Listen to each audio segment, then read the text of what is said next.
Good morning, मैं doctor Falguni Iyer हूँ, physician Shalby hospital Ahmedabad से। हम आपको आज शॉर्ट में एडल्ट वैक्सीनेशन बारे में बताएंगे। हम सब जानते हैं कि हम अपने बच्चों को, नवजात शिशुओं को वैक्सीन दिलवाते हैं, रसीकरण करवाते हैं, जिनसे कई चेपी रोगों से उनका संरक्षण हो सकता है। सेम थिंग एडल्ट में भी अप्लाई करती है कि हम सारे पुख्त वय के लोगों को, टीनेजर्स को, प्रेग्नेंट वुमेन को, एल्डरली लोगों को, सीनियर सिटीजन को और कुछ क्रोनिक डिजीज़ वाले पेशेंट्स को रेगुलर वैक्सीनेशन दें, जिनसे कई चेपी रोगों से उनकी जान को खतरा टल सके, उनकी जान बच सके। वैक्सीनेशन में इन्वेस्टमेंट ये आपके हेल्थ के लिए एक बहुत ही इम्पॉर्टेंट इन्वेस्टमेंट है। जब आप वैक्सीन पे थोड़ा छोटा मोटा खर्चा करते हैं, तब वो आपको फ्यूचर में होने वाली गंभीर बीमारियों से बचाता है, उसके हॉस्पिटलाइजेशन के खर्चे से बचा सकता है।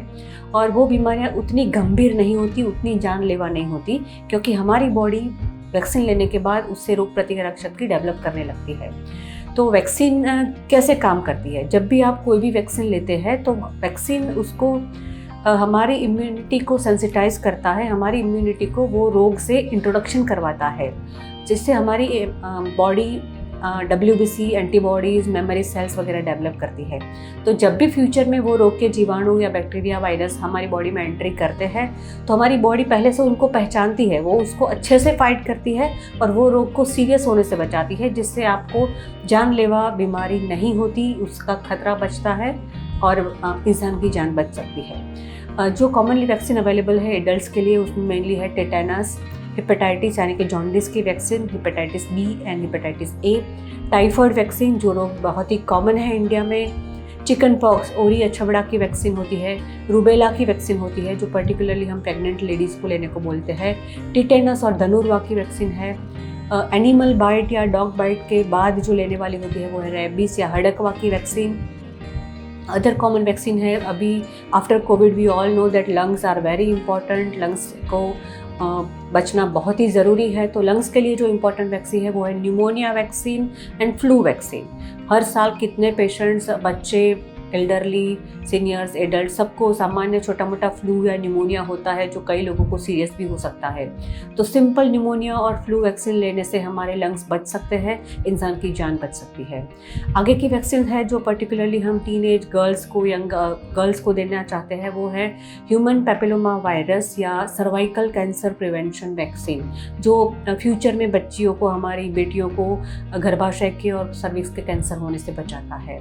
अदर इम्पॉर्टेंट वैक्सीन है जो हम एडवाइस करेंगे कि सारे PG स्टूडेंट हैं, हॉस्टल में रहने वाले बच्चे हैं, सीनियर सिटीजन है, जिनको किडनी के या फेफड़ों के या BP, डायबिटीज़ के डिजीज़ है, जिनकी इम्यूनिटी कम है, वो सारे लोग अपने डॉक्टर से मिलके, हमारे फिजिशियन से मिलके अपने वैक्सीनेशन शेड्यूल बनाएं, अपना वैक्सीनेशन रेगुलरली लें।